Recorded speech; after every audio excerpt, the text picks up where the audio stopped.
pessoal, tudo bem com vocês? Sejam bem-vindos para a nossa aula de legislação penal extravagante. Aqui, professora Michele Donegá, e hoje nós vamos estudar o Estatuto da Criança e do Adolescente, que teve algumas alterações, aliás, já teve várias alterações, né, pessoal? E nós vamos destacar os principais pontos para você acertar todas as questões do seu concurso. Então, vem comigo. E depois, é claro, né, nós vamos ter também os nossos exercícios, que é sempre uma característica das nossas aulas. Primeira parte destacando os principais pontos e depois exercícios para saber como que esse conteúdo tem sido cobrado nas provas. Então, vem comigo. Vamos lá, pessoal.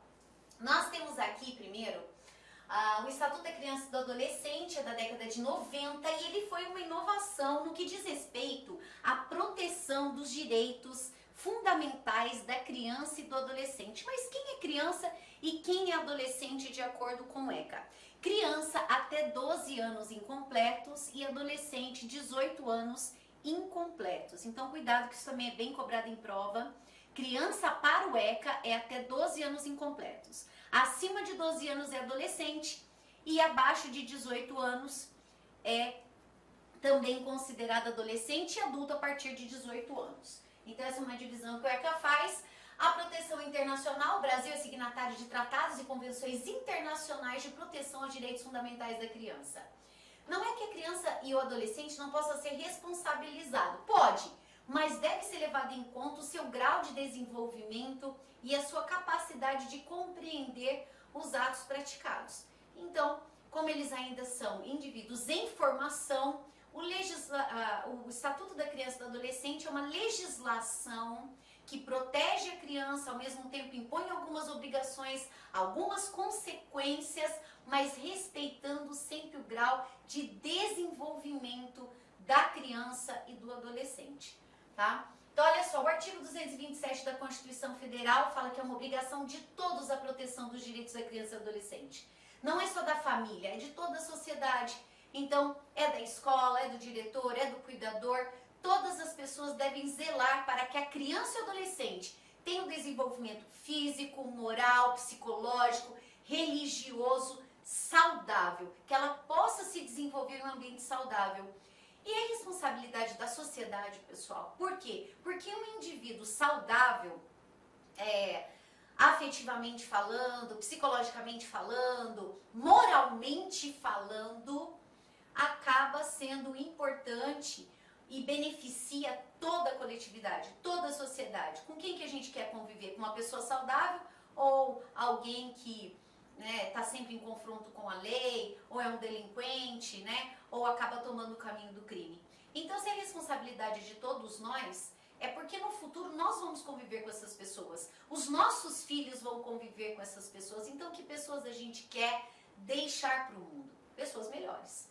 Então, é uma responsabilidade de todos propiciar ambiente para que isso possa ocorrer. Então, olha só, a proteção dos direitos fundamentais eu já mencionei. Aí, o que nós temos? Criança e adolescente, já falei. A criança, 12 anos incompletos, adolescente, 18 anos incompletos também.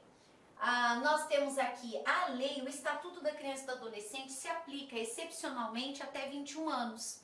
Né, as medidas socioeducativas. Então, por exemplo, vamos supor que o adolescente entre em confronto com a lei e pratica um ato infracional com 17 anos. Quando ele praticou ato infracional, por exemplo, de furto, ele tinha 17 anos. Né? Aí ele recebe uma medida socioeducativa, por exemplo, de internação, porque ele já é um adolescente que já tem outros atos infracionais, e o juiz então impõe a medida de internação, que a gente vai estudar um pouquinho lá na frente. Mas só para exemplificar, né? Nesse caso, esse adolescente vai ficar adulto no socioeducativo, né? Ele vai fazer 18 anos, 19 anos no socioeducativo. Nessa situação excepcional, a lei fala que o estatuto pode sim ser aplicado até que esse adulto complete 21 anos, tá? Desde que, lembrando questão de prova aí, desde que a data do fato ele tinha 17 anos, ou seja, que ele era menor de 18 anos na data do ato infracional. Isso é importante gravar para a prova, tá bom, pessoal? Então, seguindo aí. Quais são, então, eu falei, acabei de mencionar aqui, né, os princípios que regem o Estatuto da Criança e do Adolescente. Então, o Estatuto, ele tem, digamos assim, a base para ele, né? Alguns pilares que sustentam todas as normas que contempla e estão contempladas no Estatuto da Criança e do Adolescente. Esses pilares, né, essas bases, é o princípio da prioridade absoluta, né?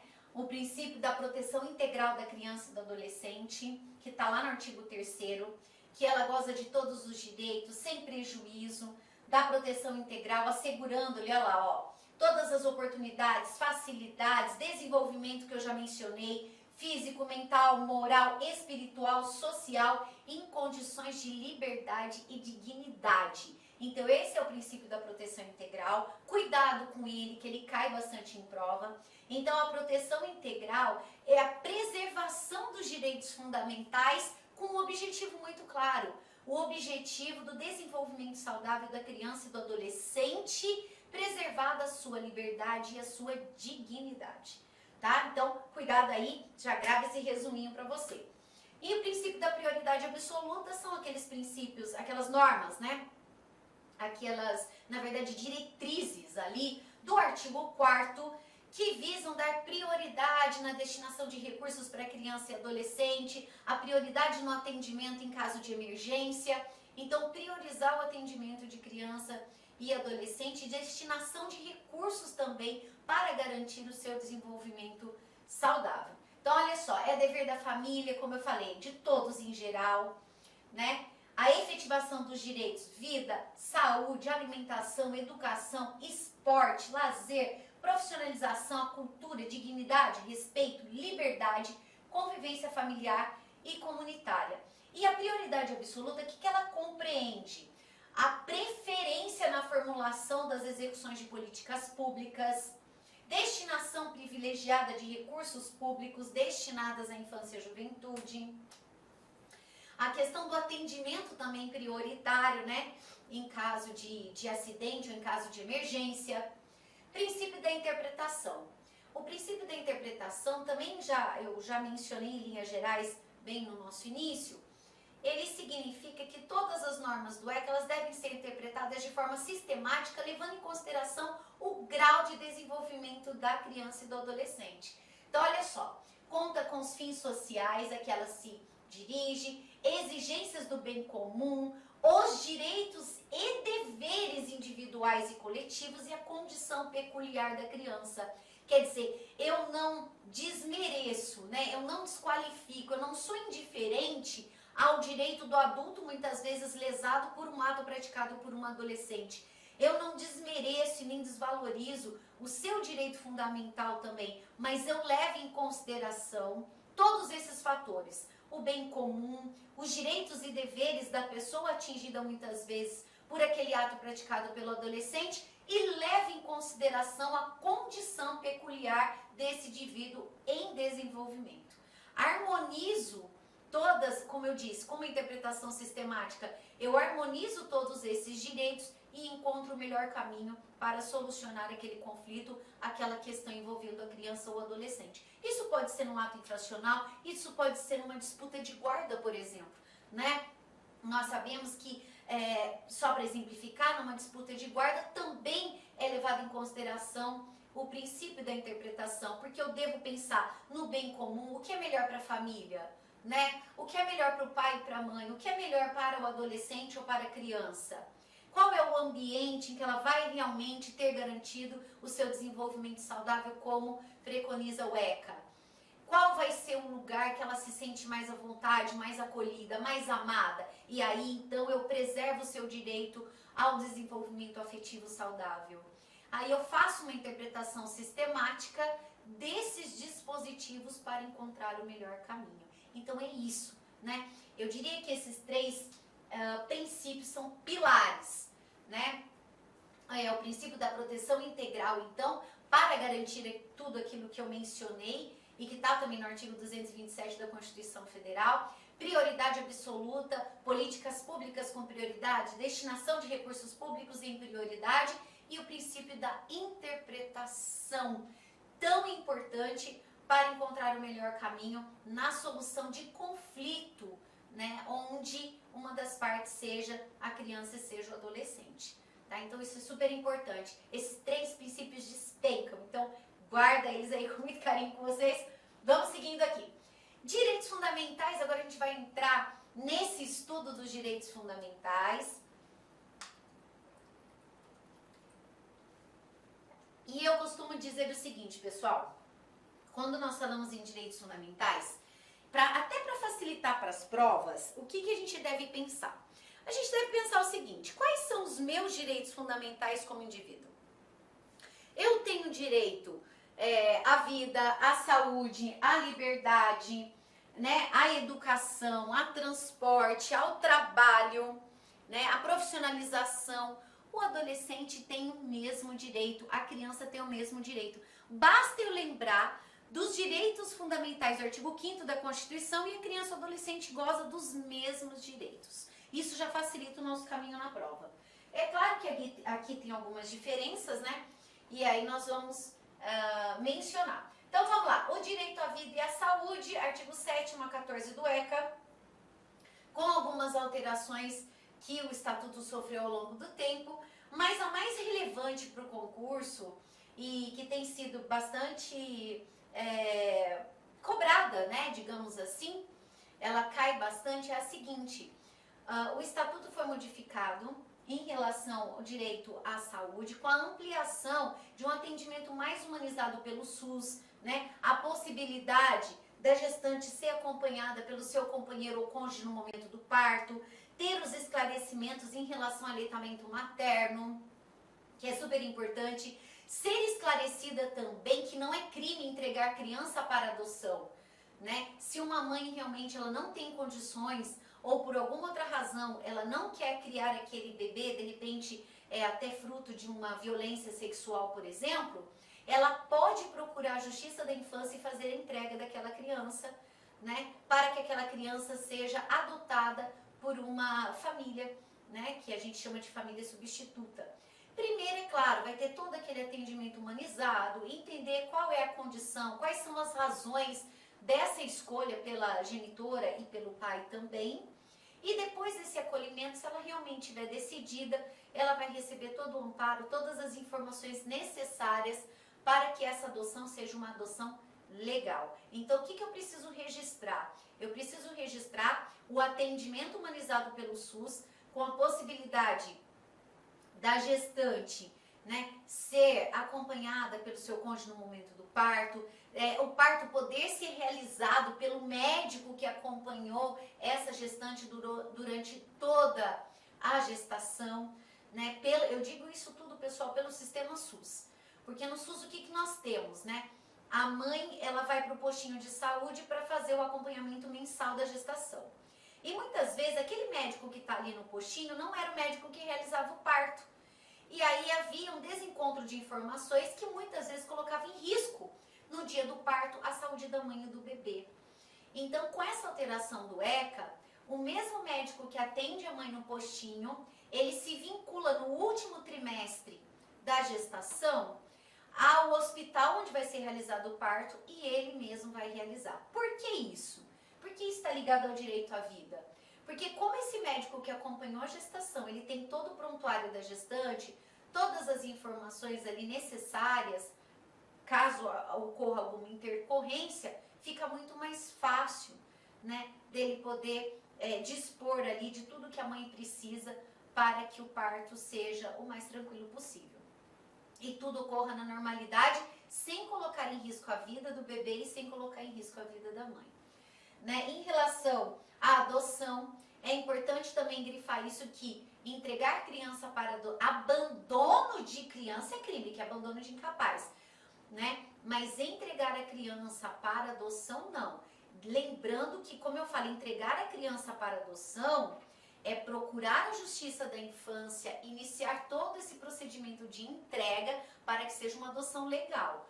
Porque entregar para uma outra pessoa sem passar pelo crivo da justiça, aí é uma adoção à brasileira e a gente tem alguns percalços aí em relação a isso, né? O que mais que nós temos de novidade aqui no direito à saúde? No direito da saúde, uma outra novidade interessante também é a ampliação do atendimento odontológico para a criança, a obrigatoriedade da vacinação, né? Aquele calendário nacional é obrigatório, o pai tem o dever, o pai e a mãe têm o dever de levar o filho para vacinar. É uma obrigação porque previne várias doenças, então tá essa obrigatoriedade lá também, que é importantíssima. Guardar, né, as informações em decorrência do parto, né, ter essas informações guardadas também é importante para fazer uma prevenção de doenças que muitas vezes possam aparecer, o prontuário, as intercorrências do parto, individualizar o bebê no momento do parto também, tudo isso, se esse protocolo, né, não for cumprido, pode caracterizar crime em algumas situações ou uma infração administrativa, que a gente vai ver um pouquinho mais lá na frente. Muito bem. Em relação ao direito à liberdade e dignidade, gente, eu poderia dizer para vocês sem medo de errar. O direito à liberdade e dignidade despenca. O direito à saúde é mais em prova que envolve profissionais da saúde. Mas o direito à liberdade e dignidade, esse despenca. E também tem uma questão interessante, né? Agora em 2022, se não me engano, julho de 2022, o Estatuto foi alterado novamente e foi inserido diversos dispositivos que trata da violência doméstica contra criança e contra adolescente. Esses dispositivos, né, essas alterações em alguns artigos do ECA, elas são importantes para que haja um efetivo combate à violência contra criança e adolescente. Nós tivemos um aumento nos casos, principalmente depois da pandemia, né, de morte de criança e adolescente, pior, dentro de casa, né? E os autores geralmente são as pessoas próximas da criança e do adolescente. Então são familiares, são pessoas conhecidas, pessoas que gozam da confiança da família, gozam da confiança da criança, gozam da confiança do adolescente e acabam por violar e às vezes em situações, em desfechos realmente assim trágicos, né, envolvendo a violência contra a criança, como a morte, por exemplo, de criança e adolescente. Então, aqui nós temos, olha, vamos lá, o direito à liberdade, vamos por partes, né? O direito, a parte da violência cai ali na violação, não só a liberdade, mas a dignidade da criança, também o direito ao respeito, que a gente vai ver adiante. Então, olha só, o direito à liberdade, o que compreende? Quando nós pensamos em liberdade, geralmente a gente pensa no direito de ir e vir. Nós pensamos no direito de locomoção. Mas, pessoal, direito à liberdade não é só locomoção, né? Se hoje eu tô aqui e posso ministrar essa aula para vocês, posso tecer algumas críticas em relação ao estatuto, posso também fazer alguns elogios, posso sugerir, é porque eu tenho meu direito fundamental de liberdade garantido.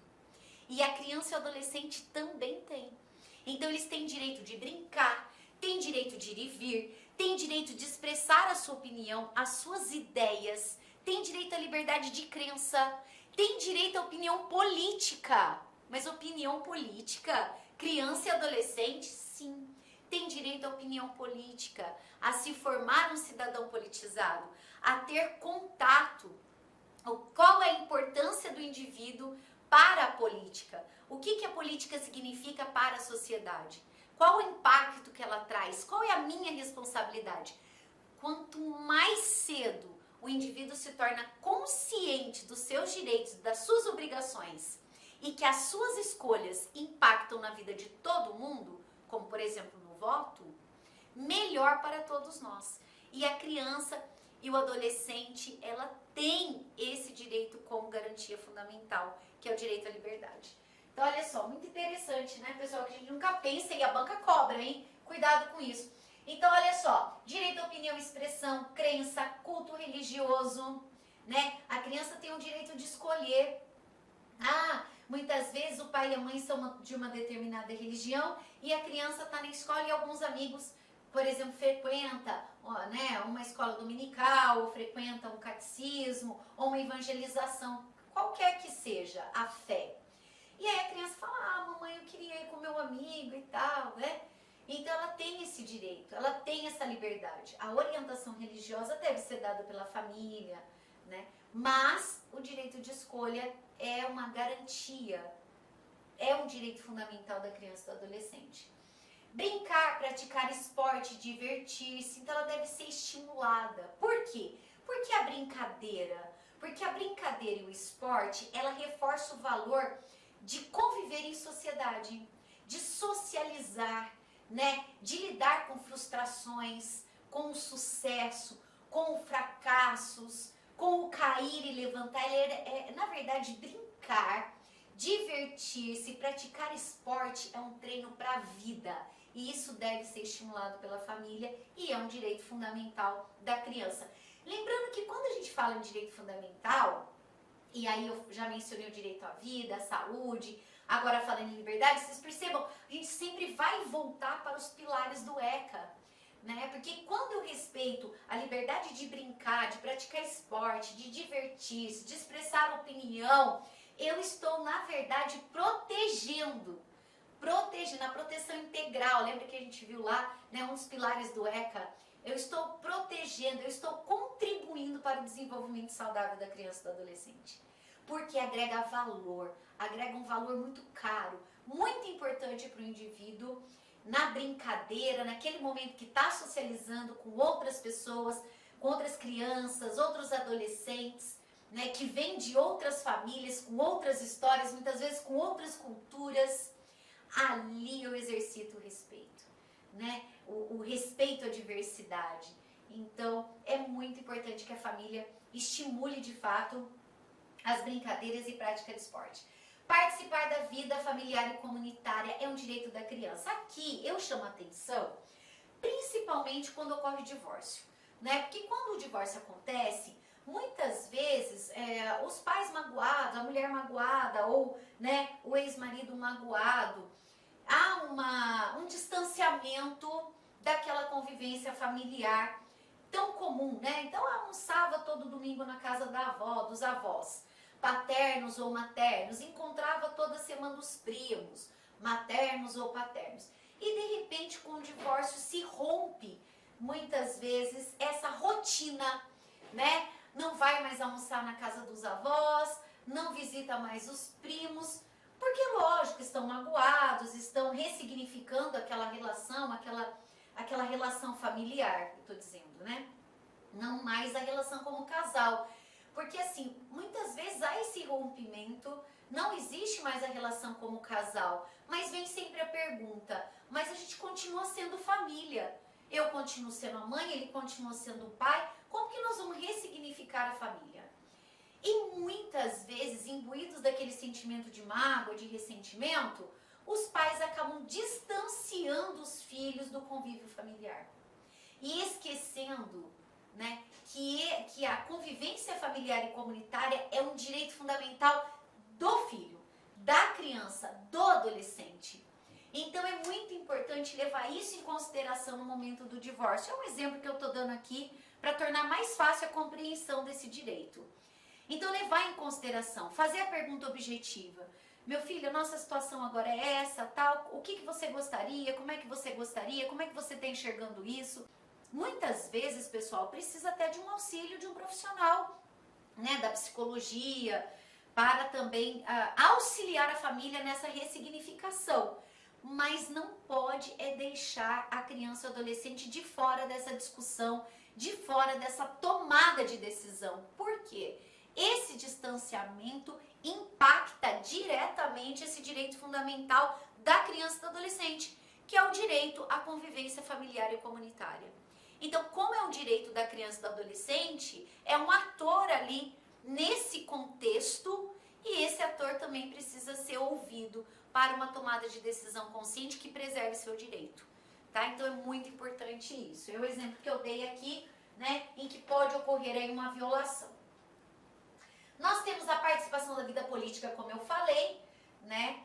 Buscar refúgio, auxílio e orientação é um direito da criança nos casos em que ela sinta que está ocorrendo algum tipo de violação aos seus direitos. Ligar para o conselho tutelar, buscar ajuda e se for uma situação de refugiado em razão de disputas políticas, guerras ou, né, desastres, a criança também tem o direito e ela tem prioridade nesse atendimento, de buscar refúgio, né? Lembrando que nós temos aqui a lei de imigração, que reforça esse direito da criança, tem as pastorais, que recebe crianças, que recebe famílias refugiadas, que buscam auxílio no nosso país.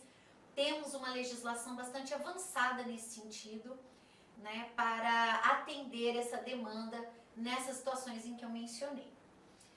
Vamos lá. O direito ao respeito. O direito ao respeito é o que eu sempre digo. Como é que a gente pode exemplificar a questão do direito ao respeito?